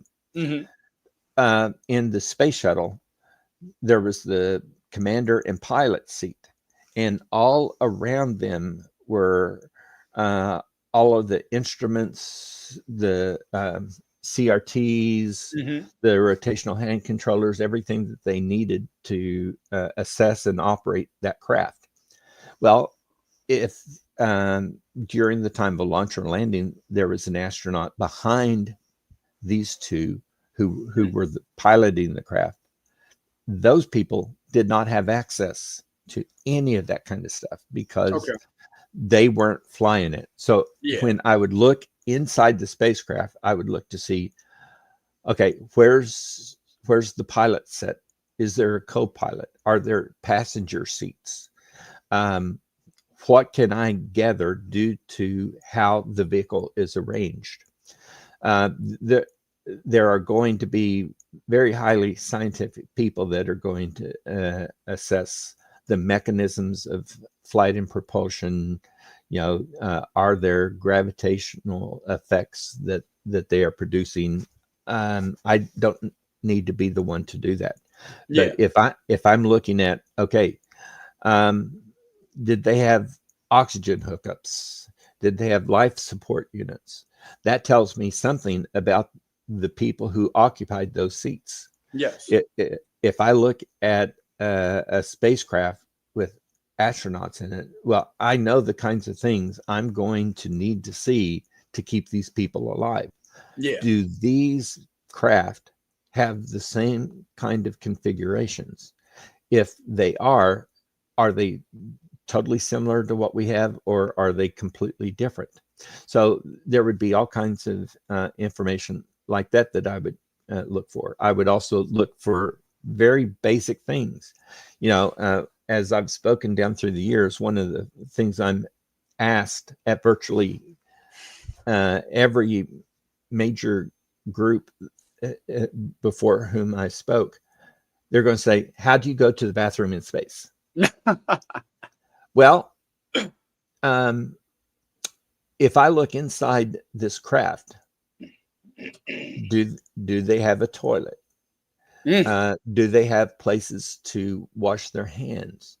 Do they have food storage areas? Do they have food preparation areas? If they're biologic beings, they're going to need some form of nourishment. What does that look like? Once I see what the style and mechanism for their nourishment is, I'm going to have evidence of what kind of beings were in this craft. So I would look for things of that sort. Okay. Now let's I guess we'll go to the final reflections here and then Q&A if anybody has any questions for you, sir. Looking back over your career, what do you feel was your most significant contribution?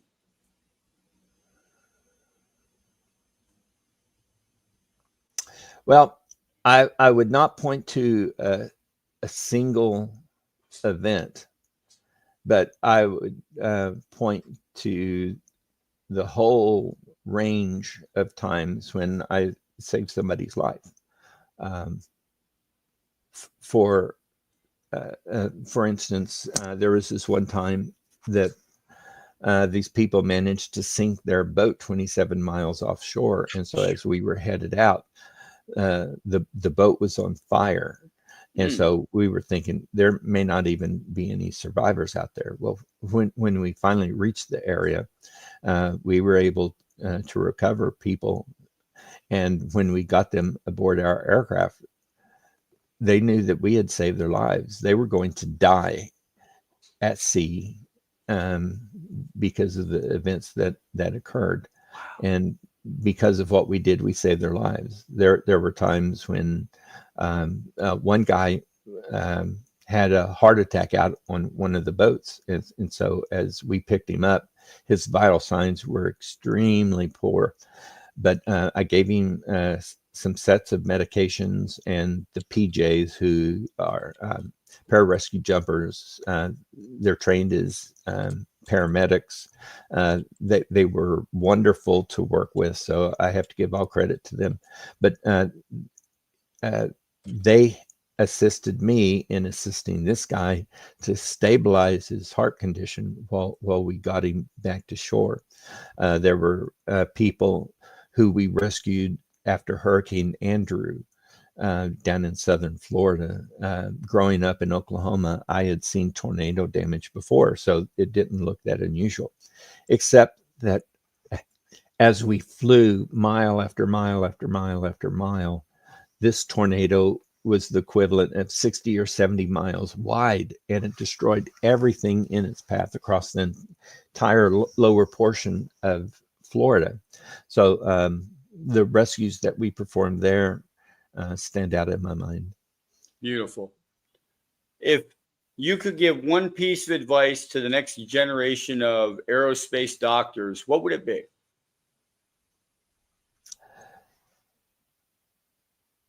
Go out there and do everything you can. There are times when I would be associated with something that I thought, oh, I'll never use this, but it's interesting to learn. And then later on, I might save someone's life because of knowledge that I thought I didn't need to know. So go out there to every experience possible, because all of the experience will teach you lessons that one day might be useful in keeping someone alive. Yes, sir. What do you personally hope to see in humanity's future in space? I think our future has to be in space. I hate to say that we humans are spoiling this planet, but we're destroying it right before our eyes. There's going to be the ability for us to move to the moon, to Mars. It's going to be very difficult, but eventually we'll have those progressions. Looking far into the future, when we could develop any kind of methods that would be faster than light travel, that would be the opening that would allow us to travel throughout the galaxy. Okay. But those are going to be elements of physics that we don't yet know.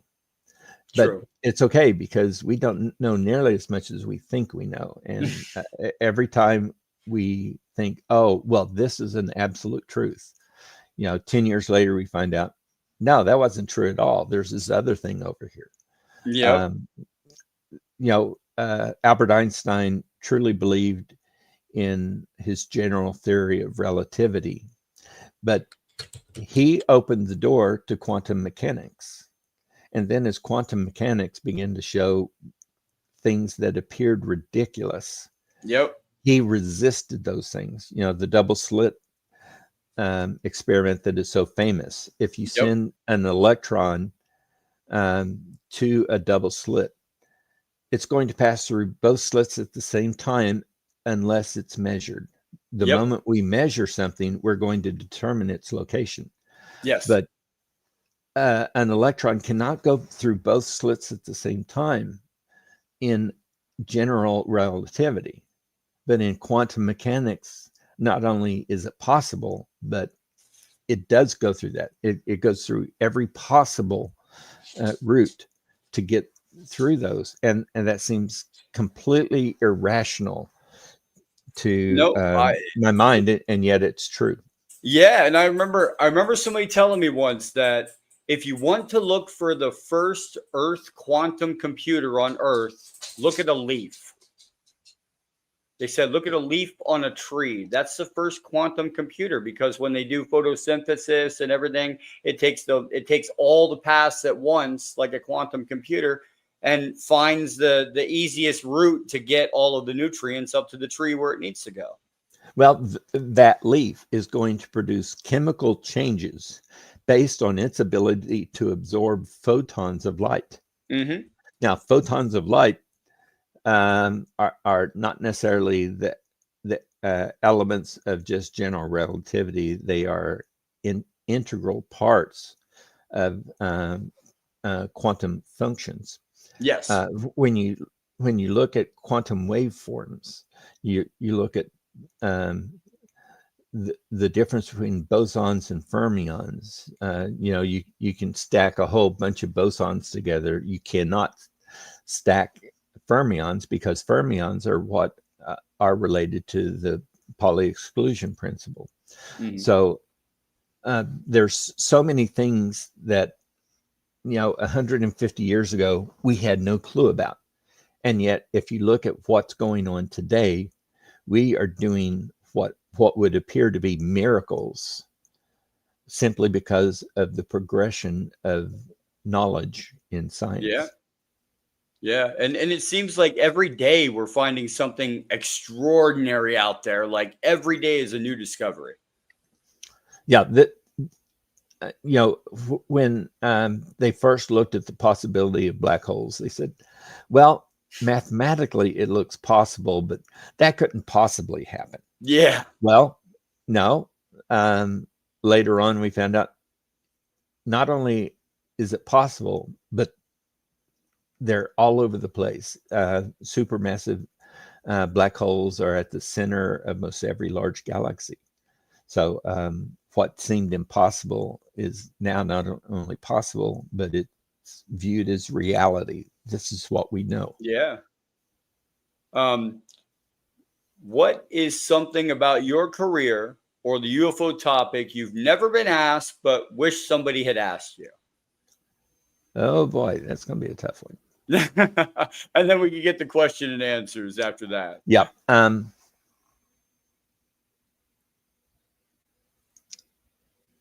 Got to hit you with a hard one at the end. Yeah. Well, what I would answer is that the question would need to be, what are the sources of information that you can't reveal? Now, don't reveal the information itself, but where did that information come from? So if we had an advanced radar system and it picked up something very peculiar that a UAP was doing, we don't necessarily want to reveal what the UAP was doing, but we could say, well, the UAP was identified because of the use of synthetic aperture radar. Yeah. If you can figure out what allowed the event to be identified, that would give you a clue about the event that may not be able to be revealed. Okay. Yeah, I like that. All right. So we got Lady Daniel here. She's one of my moderators. Question is, when government performs disclosure, would the government disclose with a narrative attached to it or without? Well, the single biggest problem that I've pointed out in previous interviews is, what is the U.S. government? Well, the White House is the government. Yeah, but so is the Pentagon. The National Oceanic and Atmospheric Administration is part of the government. The Supreme Court is part of the government. The House of Representatives is part of the government. The Senate is part of the government. NASA is part of the government. When you talk about the government as a whole, there's no such thing as the government as a whole. So all you can do is look at individual elements of the government, and each little section is going to operate by their own rules. So if all of a sudden the Space Force decided to reveal some information, that doesn't necessarily mean it's going to relate to what the Marines know or reveal at all. So when you talk about the government doing these things, well, which part of the government? Because different parts of the government have totally different levels of security, but also levels of knowledge about what has been experienced. There are things that if the Marines saw this, well, they would send it to the Navy, because the Navy owns the Marines, and then the Navy would send it to possibly the Joint Chiefs, and then the Joint Chiefs might reveal it to the National Security Council at the White House. But all of these are different elements of the American government. So there's no such thing as a single one part U.S. government, because it's made up of so many different pieces. Compartmentalized. Yeah, the compartmentalization is amazing when you look at being from the military. You know what line charts are. Yep. So this general owns this, where 3 colonels are here, and then these colonels each own all of this stuff. Yep. Well, if you tried to set up a line chart for the United States government, it would be all over the place. You can't even really see an adequate line chart for the Department of Defense. There are lots of agencies that answer directly to the Joint Chiefs or to the Secretary of Defense that bypasses the Army, Navy, Air Force, Marine, Space Force, and Coast Guard. So they speak directly with them, and all of the organizations in between never hear a word about it. They don't hear a whisper of what that agency just reported. And that's crazy, because you would think, well, it's not crazy because I've been in there and I've seen how it acts. Like, there is some times where you do need to say, hey, you work on this over here and you work on this over here, and you don't communicate together. It's just because you can use it with different things. You don't have to use those 2 things together, but you can use them separately with something else. You know what I mean? It's an equipment. Yeah. Well, the Air Force flies the F-22. The Navy flies the FA-18 Super Hornet. Well, those are totally different aircraft. And so the mechanisms of maintenance, upgrades, and all of that are going to be totally different. And yes, they're going to be analogous. You know, the wing on an F-18 is analogous to the wing on an F-16 and F-22, F-35. But the composition, the surface material, if you're talking about different kinds of radar absorbent material, each one of those are going to be unique to the type of aircraft type that is being utilized. So that information is not going to be shared even between the Air Force and the Navy. No, because they have their own, like you said, separate systems. Right. So do we have any more questions for the guest? If not, then I am going to end the stream. Any more questions for the guests? I know we've got a couple people on here that I know. Las Vegas Spaceport Project, Civilian Space Company. Okay, I'm not familiar with that. Yeah, they're my hat's off to them, because they're starting something great. It's they're trying to do the first civilian space flights and everything into space, and make it affordable for people to visit space. Well, that'd be great. I would love to go to space. Yeah, I'm all for it. I've got my name in the hat. We'll see how that goes for astronaut training with Titan Space Industries down in Florida.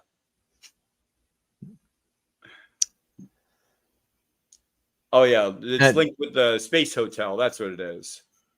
Do you understand the concept of why we launched from Florida instead of New York? Because of they're both on the East Coast. Yes. The closer you are to the equator, the faster the surface of the Earth is turning. So at Kennedy Space Center, it would be the equivalent of about 1,800 miles per hour of acceleration, because it's that close to the equator. The European Space Agency said, well, we're going to get closer to the equator. So they get a little bit bigger jump. I think it's more like 2,400 miles an hour. Okay. Well, the Russians, being so far north, launching from like the Baikonur Cosmodrome, one of the things you'll notice is that their rockets are always bigger than ours. Well, one of the reasons for that is they do not have the ability to use the rotation of the Earth as part of their acceleration process. So their Okay. rockets have to accelerate to a higher degree to reach the same orbital speed than what we can do, because we launch from Florida. Okay. Yep, I knew that. I knew about the equator and Earth spin. That was one thing I knew. Here's Lady Daniel, artificial gravity space station design. I mean, I would be, they're trying to do a spinning hotel gravity controlled station. Well, that makes sense. If you go back to the 1950s, Werner von Braun was putting forward a design for a space station, and it was that old circular craft that was rotating, and the thing is, this force of centrifugal energy being pushed down as it rotated is equivalent, according to Einstein's theory, as the gravitational force that would be exhibited by a massive planet. Yeah. So your body would not recognize the difference. So as long as you were turning at approximately 1/6 g or greater, it looks entirely possible that the forces of gravity that cause, or the lack of forces of gravity that cause bone deterioration, muscle atrophy, and all of these different things might be completely negated. That's awesome. I hope it is, because I hope it is. That they're wonderful. I've talked with a couple people over there as well. Las Vegas Spaceport Project and Titan Space Industries. They're both wonderful people. They're just trying to, further science and education, and that's what I love. Well, we've still got a lot to learn, but at least we've gotten educated enough to know what new questions to ask. And then once we get the answer to those questions, that's going to open up a whole new series of questions beyond that. Okay, now we have to know about this. We didn't even know about it before, but now that we've learned about it, we've got all these other questions. Got 2 more questions for you. We got questions coming in now. Okay. What are your views on Bob Lazar? Okay. He is an interesting individual. There are elements of what he has discussed that make sense scientifically. To a certain extent, his sports model of a flying saucer was somewhat in the form of the craft that I saw in '92, and there were only a few years difference. I do not know what to think of Element 115. Okay. He is making significant claims, but understanding an unstable element like that, it becomes very difficult. Yeah.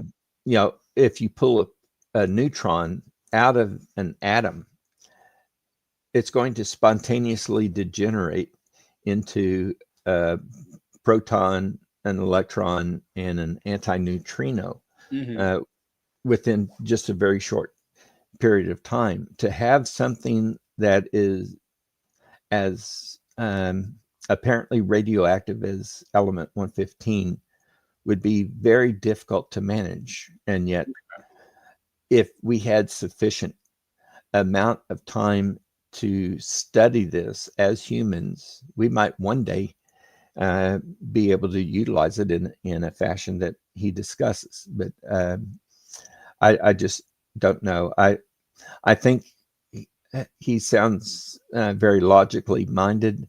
What I would really like to do before answering the question would be to sit down with him for a few answers and Pick his brain. Yes, but people can cause you to think about things you haven't thought about before. There would be times when I was at Kennedy Space Center that I would walk around the lunchroom and I would have my tray and I would intentionally meander between the tables. And all of a sudden, this guy over here is talking about why charm quarks have more mass than up or down quarks. Well, that guy sounds interesting to me. So I ask if I can sit down. He says yes. And so I listen to him. And then at some point I can start asking questions. And so there were times when I would be talking to astrophysicists, Nice. actual rocket scientists, some of the brightest minds on the entire planet. And because I went to the lunchroom, I had a chance to sit and talk with these guys. So people who have great levels of knowledge can sometimes have difficulty explaining that knowledge to people who don't know what they know. So if there was something that he could explain that I was completely unaware of, and he brings it to my attention, and all of a sudden I go, of course, now I see what you're talking about. Okay. That could absolutely change my feeling about the ambiguity of his testimony. Got one more question. In the movie Contact, there is a central telling of how looking at the extraterrestrial code in a three-dimensional manner. Are there any more particular studies that you know of, Dr. Rogers, that people could participate in to increase their reasoning ability? Oh, the more overall knowledge you get from credible sources, the more you're going to be able to see and understand. One of the things that I would point to was that there was one of the gentlemen that I met that was really into string theory. And so there were elements of string theory that he explained to me that would have never crossed my mind if I had not spoken to him. I got and you. So speaking to people with high levels of knowledge and who are willing to sit there and explain things to you can make all the difference in the world in what you understand. The best way to learn information is to be quiet and listen to the people who have greater knowledge about a topic than you do. Wonderful. All right. I will end the stream here, guys. Thank you for being here. And I have just one more thing to go over real quick. I'm currently in discussions with Timothy Phillips, former deputy director of Aero. I was on the phone with him yesterday for about 3 hours, and he's thinking about coming on the Galactic Family Podcast and explaining what they actually do up at Aero. So let's see if that actually happens or not. Still in the works, but we'll see what happens with that. But other than that, Galactic Family, have a great night, great day, wherever you are in the world. And I will see you for the next one. Just keep looking up at the sky, everyone, and stay curious. We're humans. We're all one species. We're born of Earth, but we're here to spread the peace, love, and understanding throughout the galaxy. That's what we're here for. Thank you, everyone. Have a great day.